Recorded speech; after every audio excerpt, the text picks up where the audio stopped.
Today, the Sooner Magic Bros talk about the Oklahoma Sooners versus the Kansas Jayhawks. The Sooners are back in black. Yeah, baby! Dylan Gabriel ignited the offense and led the team with unity to a Sooner victory. Now, here is your hosts, Johnny and Derek.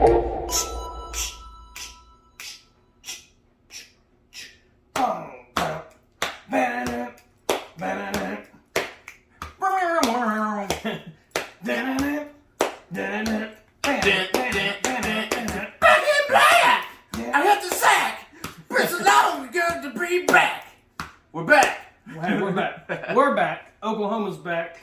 All's right with the world, right? Back in black, baby. That's right. Oklahoma, we had to miss a week. I had the Rona. You got it, COVID. Yeah, I had the Rona, whatever you want to call it. I had it, test positive for it, felt sick for several days, running fever. No diarrhea, luckily. However, I was at the OU Texas game right before, like 3 days before I got sick. That game almost gave me diarrhea. I was so sick to my stomach, but the Rona did not. So that's good. Yeah. Anyway, do we want to talk about the Texas game for a second, just because we was not here last week? I guess we have to do your thoughts? A little bit, but we're mainly here to celebrate a win here. But a much-needed win. A much-needed win. Yeah, you got to go to the game. I didn't, but he had to miss the Kansas game, and I got to go to that one. So. That's right. It worked out. You got to go watch us win a game. I got to drive several hours and watch us get our ass kicked. Pretty much, like that game, it looked like we went into a shootout with a plastic butter knife. Willis and Eric Gray and all the guys, everybody played quarterback except for the backup quarterbacks. Make that make sense? It doesn't. But Jeff Lebby, hey, he came out and had one hell of a game against Kansas. Dylan Gabriel, it's a totally different team. And had I made a video last week, what you would have heard from me is that I felt good about the Kansas game because I felt like Dylan Gabriel makes us at least 28 to 35 points better. Hell, I didn't know he makes us like 52 points better. But the reason why is with Dylan Gabriel, when he wasn't in that Texas game, you're not just losing Dylan Gabriel. You're losing Marvin Mims. You're losing Theo East. You're losing Drake Stoops. You're losing Braden Willis. You're losing all these. We had 700 yards of offense. Hell, it's to be exact. I'm not going to say we would have won the Texas game. I'm not going to say that at all. But I think we would have traded punches with them. It was like, who knows what happens on all those drives if it's 21-28 at halftime instead of 28-0. Who knows what happens? Right. So, and momentum is huge. Right. And to be exact, what you're missing is Mims, 106 yards, Willis, 102 yards, Theo East, 56 yards, Drake Stoops, 43 yards, Farouk, 42 yards, Freeman, he had that one catch. Everybody said Stoops. Yeah. I said, wait, that's not Stoops. Right. But that's what you're missing. You know, you're missing 400 yards worth of offense, not just from Dylan Gabriel, but, several other receivers. So it made us one-dimensional. I was a fan of it when they came out and I seen Willis, in the shotgun, and we were running some, whatever you want to call it, Wildcat, Willis Cat, White Flag offense, whatever you want to call it. I was a fan of it until I found out it was the offense.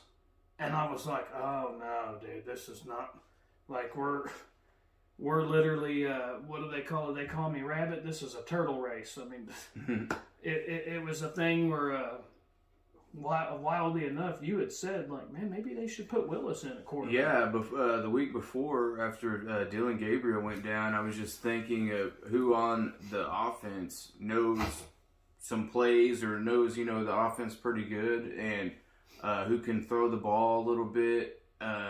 And I remembered that Braden Willis said in one of his podcasts that he used to play quarterback a little, and I was like, oh yeah, he threw that short little pass in a Nebraska game as a touchdown pass And I asked Johnny, I was like, dude, what would you think about Braden Willis filling in till Dylan Gabriel comes back? And I thought it was a horrible idea. And man, I'm gonna be honest. Yeah, but I was like, well, dude, if the other guys aren't ready, like he knows the offense, he might be our next best bet.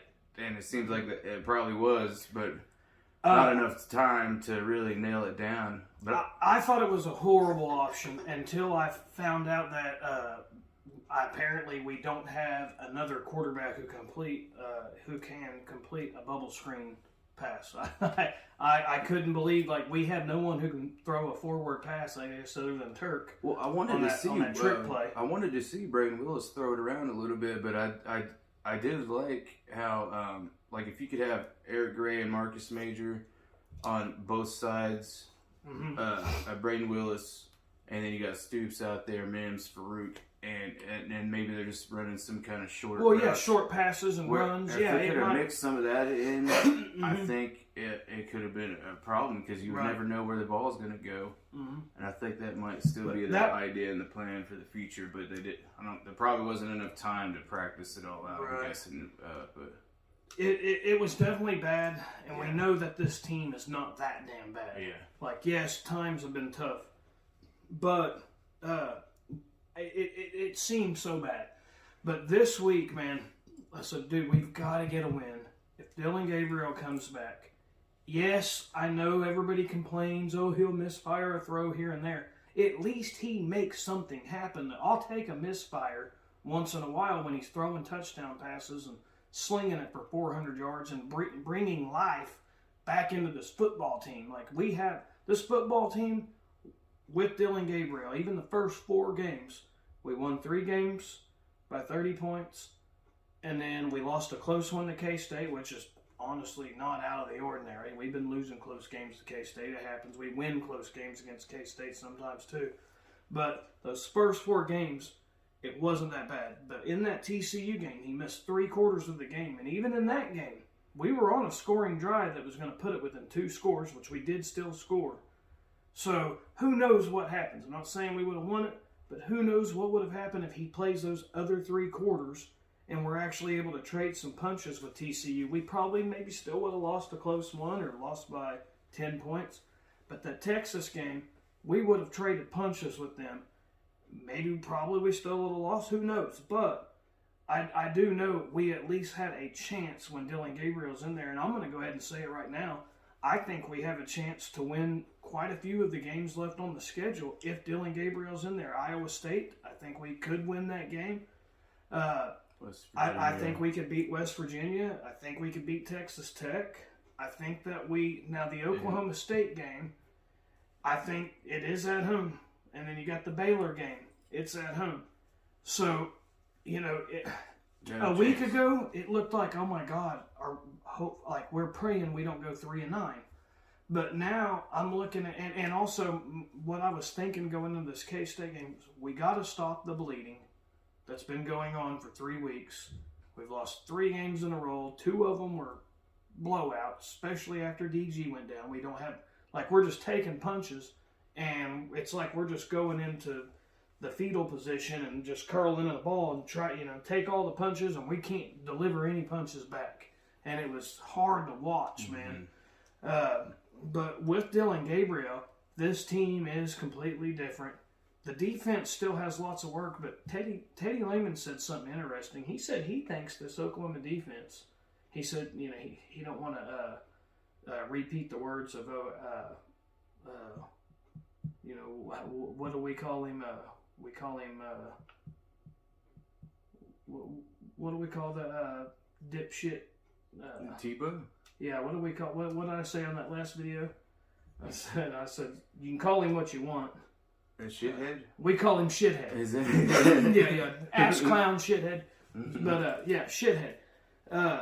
He didn't want to repeat the words of shithead, but he said, I don't want to say we're close, but he thinks this defense is about to start playing quite a bit better, and I hope he's right. But even if they just continued with the damn same defense they've been the last 10 years, 7 years, with dipshit as the head coach, at least with Dylan Gabriel, at least we can get into shootouts with people.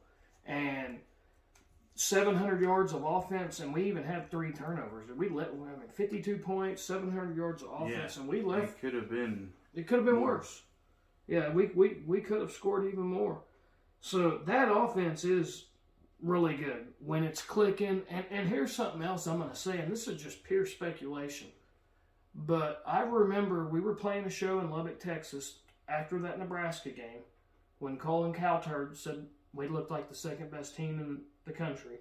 Damn, that seems forever ago. I know, it does. And but at the time, I agreed with him. I was like, dude, we looked really good in that game.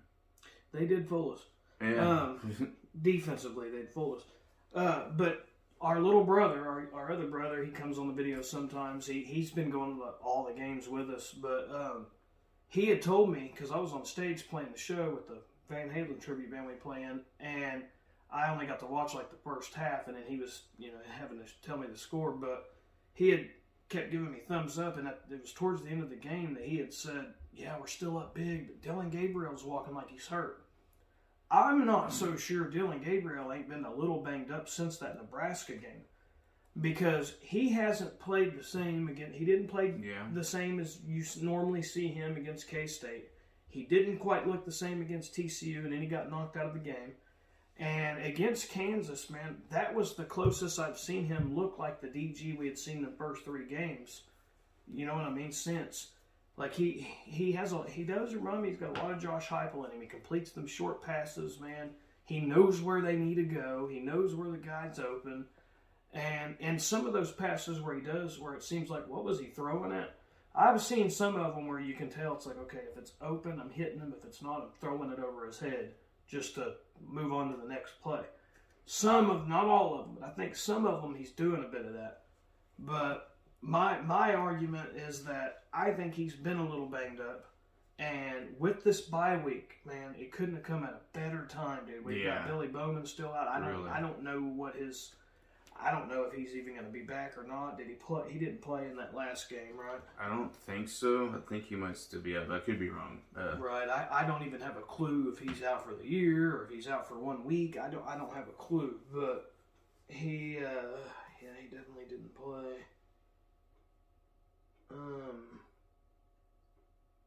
Kanik played a tiny bit. And that's another thing, dude. He hasn't been playing that much. It's really irritating some people, including myself. But Teddy Lehman, when he had said that about the defense, I hope he's right on that. And I'm sure, they ain't got nowhere to go but up when you're playing as bad as they've been playing on defense.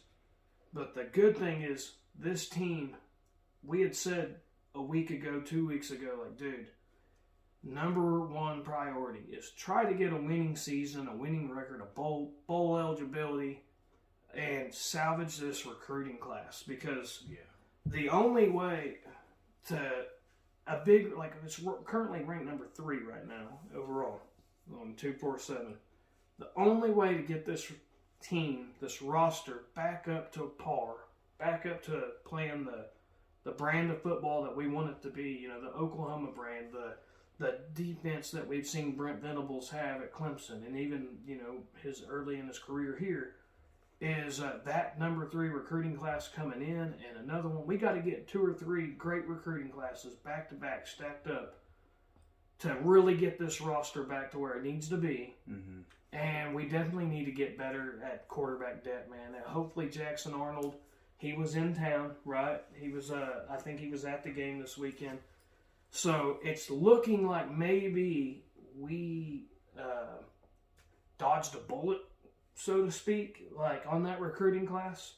It looks like a lot of them are still on board. We've got a bye week this week. We just come off of a win, which, by the way, it is a win against a ranked team.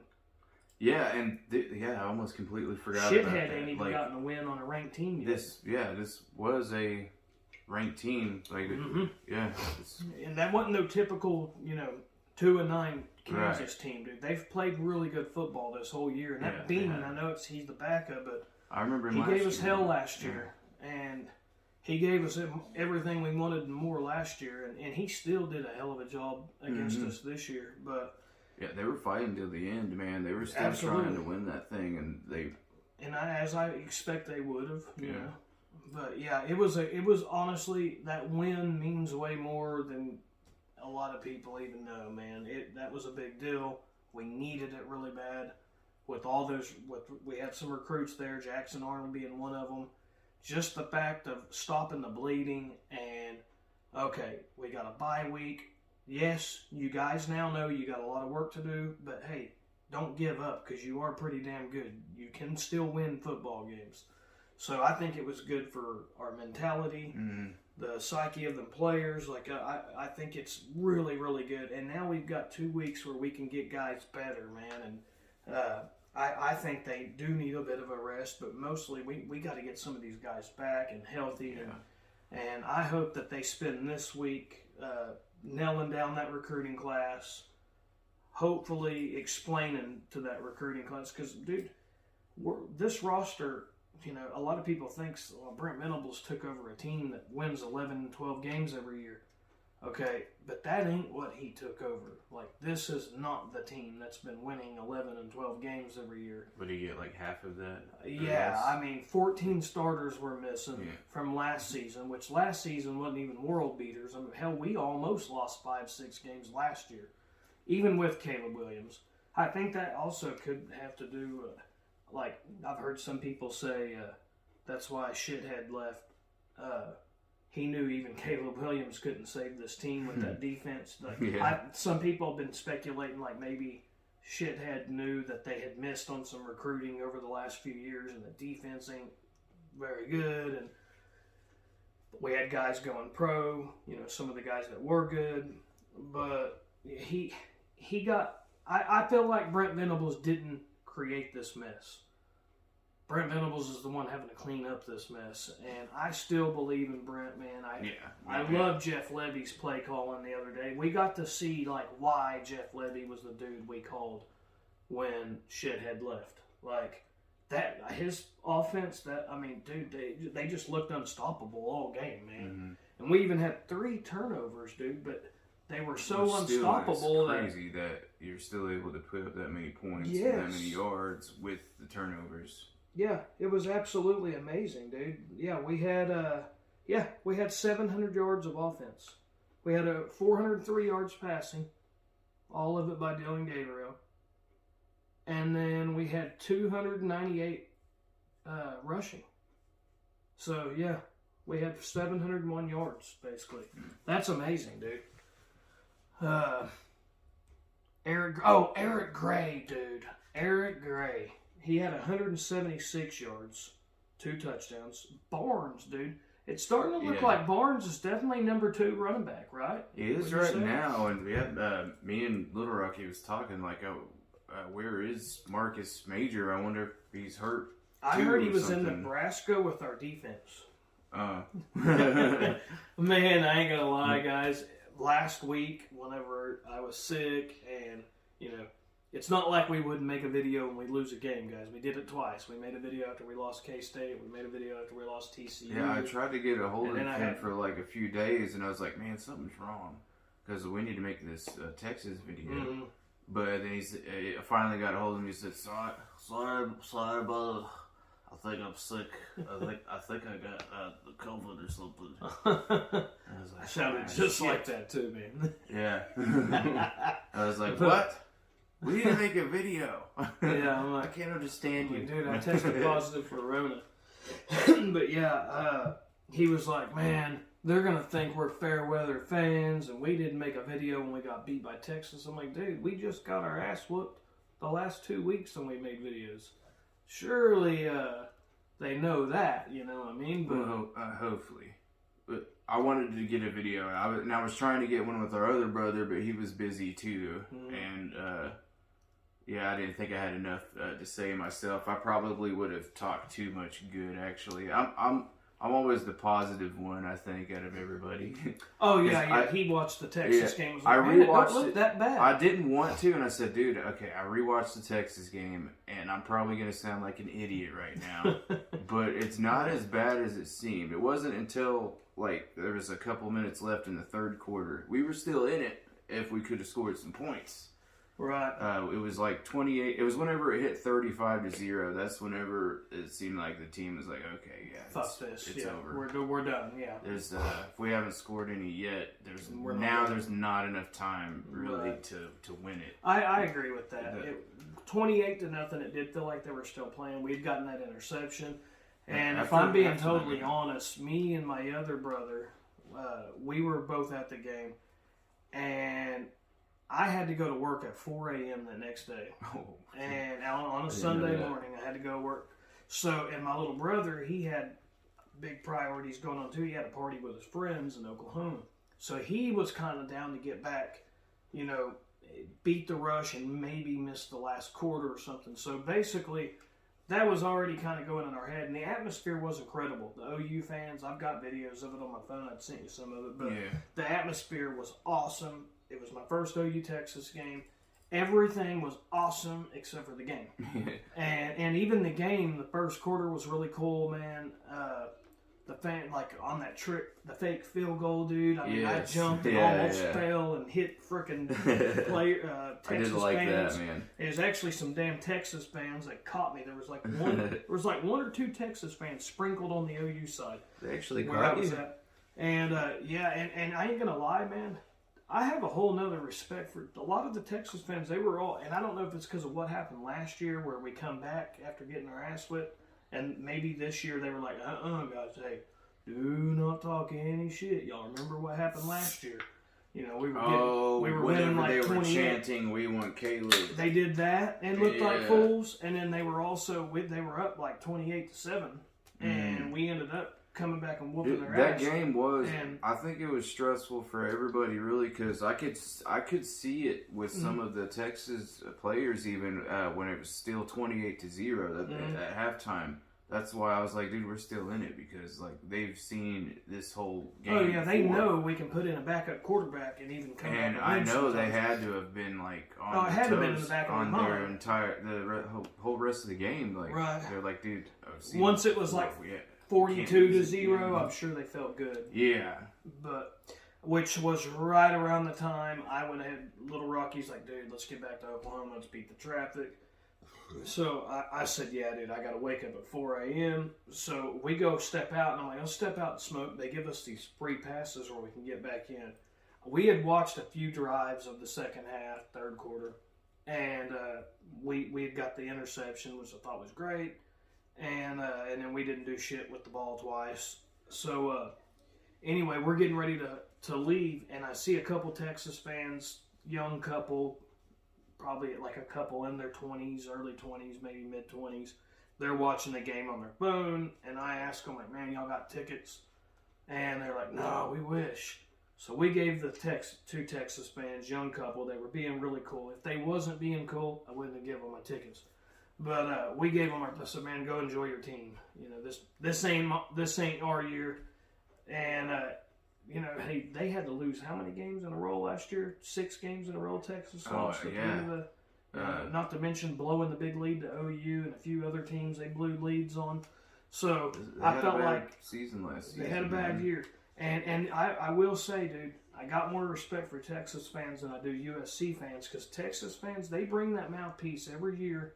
Even when they lose several games, even whenever they might, like, 2015, I think they were 1-4 or something, going into the Cotton Bowl. They were able to beat us. Their fans showed up. They're there. They support the team. And us losing those 3 games in a row, I have so much respect for Nebraska fans and Texas fans. And anybody else, their team's been losing, and you got to hang in there and support them. And that's a big reason why I went to the game, because we had lost 2 in a row, and I'm sitting there asking myself, like, dude, this team is disappointed a lot. Like, we're all disappointed, but what am I doing to help? Like, what am I doing? What can I do? Well, one thing I could do is drive my ass down to the Cotton Bowl, be one of the fans that is there cheering them on. And even in the locker room, dude, at halftime, they start walking in the locker room, man, and they've all got their heads down. Like, you can tell they know, like, dude, we ain't got a puncher's chance in hell of scoring. How are we going to win? You can tell it was bad. They were in a bad spot. And I stand up and start clapping, like, "Come on, guys!" And everybody starts cheering them on. I did not see them look at I didn't see one of them look up at us, dude, which was kind of just told me what they knew they were in for. I think they had seen it all week in practice. Obviously, we didn't have a backup quarterback that we felt good about. Like, and if Booty or they know Evers, more than we know. they know more than we do. Or they would have, you know. As a fan, you like to believe, you know, it's the magical answer. You just put General Booty in there and everything magically changes. But if General Booty, supposedly he had something going on also, like couldn't see or allergic reaction or something. I can't remember what it was, but there was supposedly something going on in him.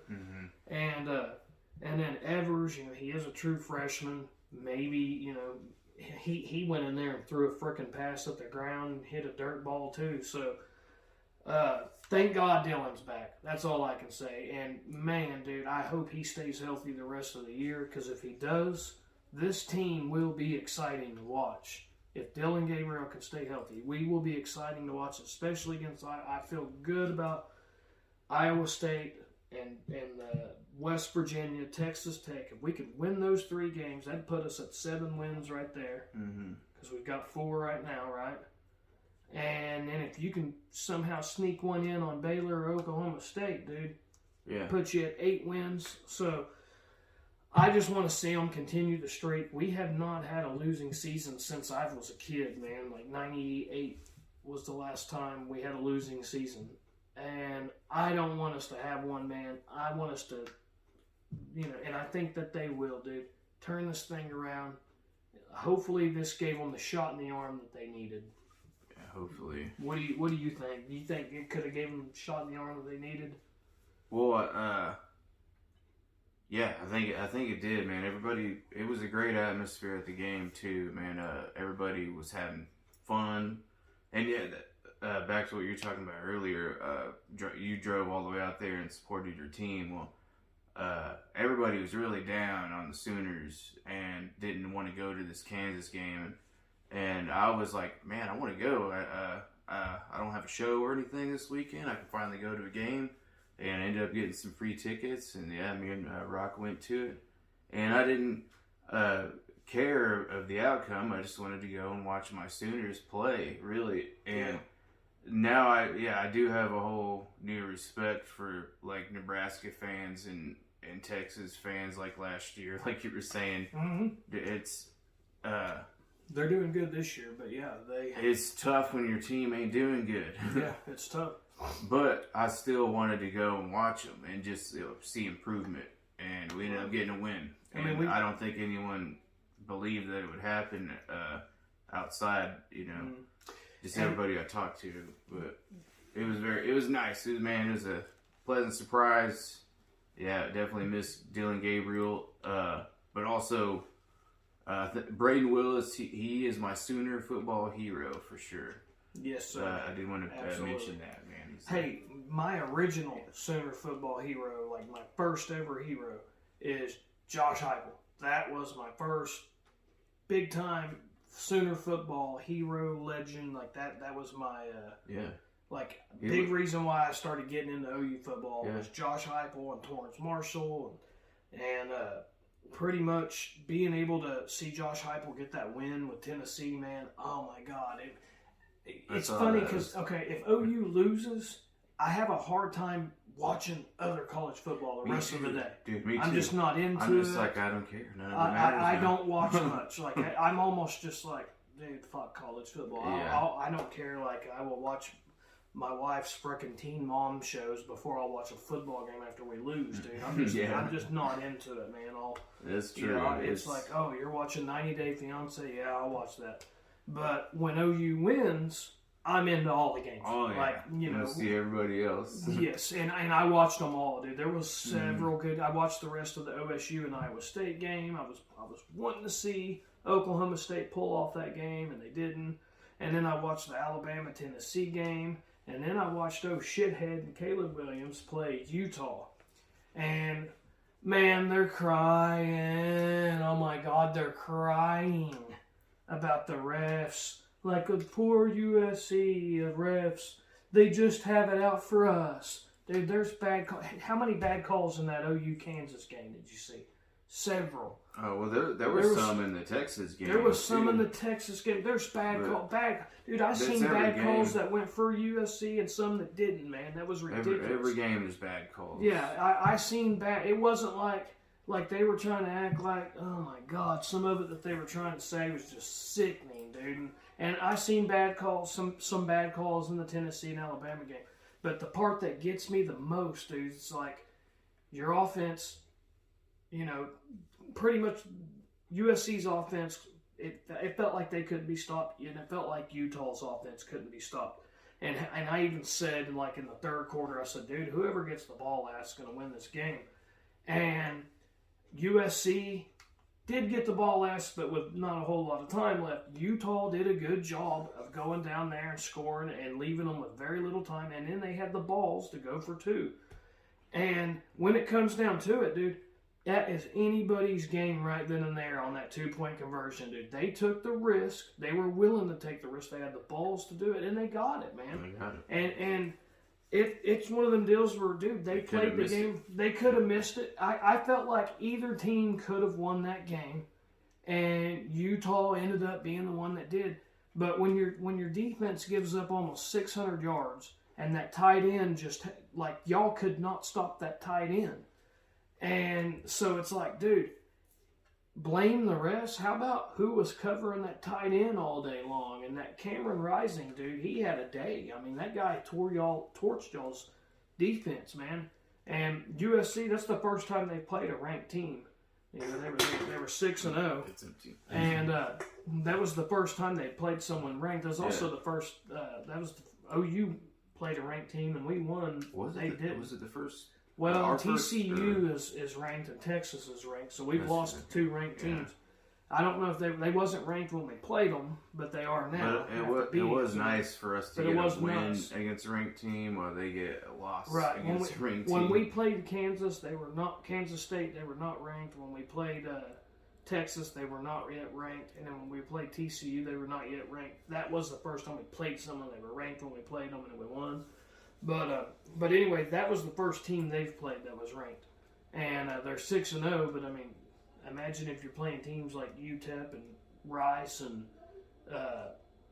Nebraska and teams that you can beat. You know, if that's what your first 6 games are, you're 6-0. But they were talking all this mess like, oh, we can't wait. We're going to smash Georgia and Bama, and we're the best team in the country, and we're going to go undefeated and this and that. And I'm like, dude, calm down. Calm down. This is what Lincoln Riley does. He has really good quarterbacks. His defense has never been able to rise to the occasion in these big games. Sometimes, like against Ohio State, he played well. Or his defense played well. But that defense, dude, not being able to cover that tight end over and over and over, that tight end just burning their ass. God, that looks so familiar, dude. Like, we have seen that the past few years at Oklahoma. And, but yeah, it was the refs' fault. The refs just don't like USC.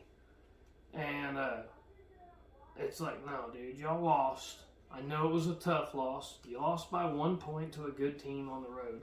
And there was bad calls on both sides. Every game, there's bad calls. It's not just you guys. They're not just picking on USC. There's bad calls. Every game it happens, dude.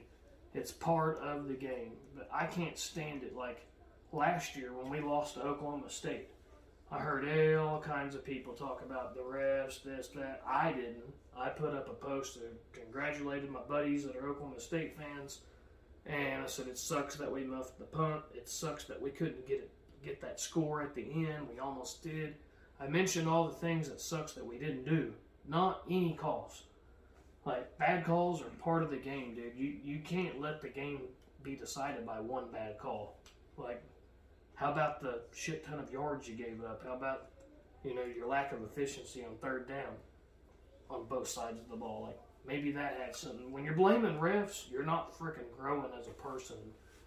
You'll never hear me do it, dude. There's been one game, I've watched about 500 games at least. There's been one game I've seen refs just flat out. Like, it looked like it was intentional, and they were trying to, dictate the outcome of a game, and that was that Oregon-Oklahoma game back in 2006, I believe it was. And there was a mess of calls at the end that were just real questionable. But even that game, hell, if we drill that field goal, I think we win it or tie it, and we're not even talking about it. So Yeah. there's been games where there's shitty calls, dude, and we end up winning them. So we just never really talk about it because when you win the game, you don't talk about it anyway. But and then I've heard some people bitching about the Tennessee and the Bama game. I've seen some calls on each side, dude. It is what it is, man. They were both good games, and someone had to win them, and it sucks to take away from the kids that made the play to win the damn game. That's what I hate to see. Like Cameron Rising and that tight end, dude. They made the plays that they needed to win. That they needed to win the game. And when you start blaming it on refs, dude, you take it away from the kids who busted their ass to win that game. So, great week of college football. Yeah. It was an amazing week. Yeah, I need amazing to week. watch some highlights of all the games that Oh, I it missed was because amazing, it was dude. yeah. I enjoyed all of them. Like literally every game I watched Saturday, I Yeah. enjoyed every damn one of them. I was sick at home, couldn't go nowhere. Oh, it was like my last second to last day of having to be staying home sick and all that. So I was stuck at home. I couldn't go to the game, which sucked because I think I had a couple of different messages of free tickets, and I'm like, damn, man, I'm on day 3 out of 5 or whatever. Today's my first day. I think I can get out and I guess I'm not toxic to the world or whatever you want to call it. But anyway, yeah, it's great. We got a bye week next week. Are we going to do a video for next week, or what are you thinking? Not unless something huge happens. I I'm hope not sure, something huge but, happens. I hope we get a big fucking news in recruiting because, dude, them coaches are going to be out recruiting this week. Mm-hmm. They're going to use this bye week to recruit. Damn well. In-home visits, which I think is a big deal. I was talking to our uncle yesterday. I think it's a big, big fucking deal. If you're getting, a phone call from an assistant, cool. Maybe even an assistant shows up to your game, cool. But I think it really carries a lot of weight when it's someone like Nick Saban or even Brent Venables personally is in your fucking living room talking to you and your family, or even someone like Lincoln Riley personally shows up and is in your living room. Someone like Bob Stoops personally I think that just imagine that. It'd be crazy. Brent Venables walks in your fucking door right now and he talks to your whole family and in-home visit. Middle of a season. In the middle of the season on his bye week, he shows up, man. Out of all the recruits, he's at your house. I think it holds a lot of weight, dude. And I'm not just saying that about Brent Venables. If it was Nick Saban, if it was frickin' Kirby Smart walking in my front door, if it was even shithead Lincoln Riley walking in the front door, it's a big ass deal, So I hope Brent Venables and Jeff Levy, I hope they make a lot of in-home visits and make sure that the job is finished on this recruiting class. Because right now we're sitting at number 3, dude, and that's the best recruiting class that I've seen in the past 15, 20 years. Because the only one that I can remember, I believe the 2005 one was right at number 3. I remember looking it up, and I believe it was 05 or 06. So yeah, that's top priority this week. Hopefully there's a lot of big news with the recruiting. I think the win helped a little bit. Oh, yes. But I also do think, imagine if we don't win it. Whenever you have a bunch of guys out like we did, and we don't win a game for 3 straight games, I think that it goes both ways with recruiting because you can say, look, man, when I said I needed you, I need you. Right. But I don't know if they actually say that to him, but I think it can go both ways, whether you're winning or you're not whenever your starters are hurt or whatever. Yes, I get what you're saying, and I do agree with that, but the only thing that I didn't like is it's hard to recruit top-notch players, which we, number 3 recruiting class, we got a lot of top-notch players on this list, but if you're, if you're losing, and it can look like, hey, this is why we need you, but on the other hand, you don't want your program to look like it's at a straight downhill, like you're just getting smoked. Oh, right. Like, we need you. That might be a close loss to K-State. See, if we had you, we had a big player like the guy that decommitted on us that week. He's like a generational type talent at defensive lineman, and those are the guys that are really, really, really hard to find.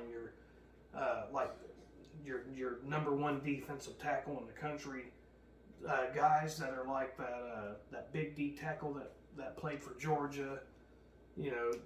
There was a really big one, Quinnen Williams, that played for Bama. There's some of these, guys that are like Gerald McCoy, guys that are like Tommy Harris, these guys that are just amazing. Like, they literally, you can put them guys on any team and they make that defense better right away.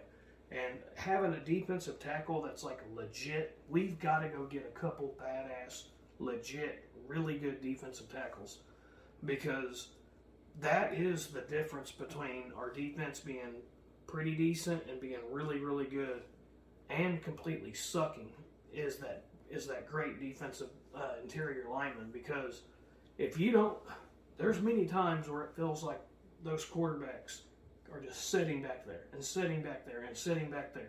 You can take away a really, really good defensive tackle off of say it's a defense that's been top 10 defense in the country. If you take away their starting defensive tackle, go watch that team play 5 games without him, and you will see that defense is not even kind of like taking Dylan Gabriel out of our offense. That defense is not the same, dude, because all of a sudden now that guy, he was covering a lot of ground, dude, and he was covering a lot of flaws are starting to get exposed that he's not in there, because that quarterback can sit back there when normally that defensive tackle might be in a space within a couple seconds. Well, now your corners, they're having to cover for more seconds. Now the safeties are having to cover for more. The other thing is running backs getting blown up the middle. When he's blowing them up, well, what if he didn't blow them up? Well, now that linebacker, now he's got to try to get him. He just got exposed. Now that safety just got exposed. Yeah. It's just, it starts right there at that defensive line, dude. Front. I hope we get good news on some really good defensive tackles. We've got some good outside guys, but I hope we get like some legit badass interior guys. And if we can't get them in this recruiting class, I hope we get them in the transfer portal. But there's just not a whole bunch of them guys out lying around everywhere. Yeah, they're just not laying around everywhere. So I hope we can find what we need on that interior defensive line, man. But I still believe in these coaches, dude. I'm so glad they got a win. 4-3 is big difference, way better than 3-4, especially when it's 4 straight losses. So basically, I told you the long story. The short story is it's easy to convince recruits that you need them when it's a short, you lose by a few points. It's hard to convince them that you need them when you're getting blown out by 49 points. Because they're looking at you like you're a liar. You need a lot more than me. Yeah. You just got blown out by 49 points. True. So we want it to look like it's a stable program. And yes, it got stripped from, it got stripped down to the studs. But we need to put a performance out there that shows that this thing is going in the right direction. And at least getting that win against Kansas helps. So, and I hope they continue to put out a little bit better performances. I hope they go out and look really good against Iowa State, man. That'll help with recruiting. We've got to go pick up some wins and start showing these players that these coaches are getting this thing in the right direction. Yeah. So, you got anything else on this? Yeah, I think that's it for me. Right. I think that's it for now. Maybe we can come up with something next week or something. Yeah. Another video. Absolutely. Yeah, let's dig into it this week. Yeah. We ain't got to worry about our Oklahoma Sooners. We ain't got a game to go to or nothing like that this week. So, yeah, man, I'm going to check it out. Check out the recruiting, and hopefully we get more news on recruiting, man. I'm definitely excited for it, man. I feel way better right now than I did a week ago. Yeah, for sure. So, yeah, for sure. Absolutely. Build for next year. We will see you guys maybe next week. Either way, we'll see you guys after we whoop Iowa State. Yeah, Either for sure. way. Damn right. Right. Boomer Boomer. Sooner anyway. Boomer Sooner. Fuck them.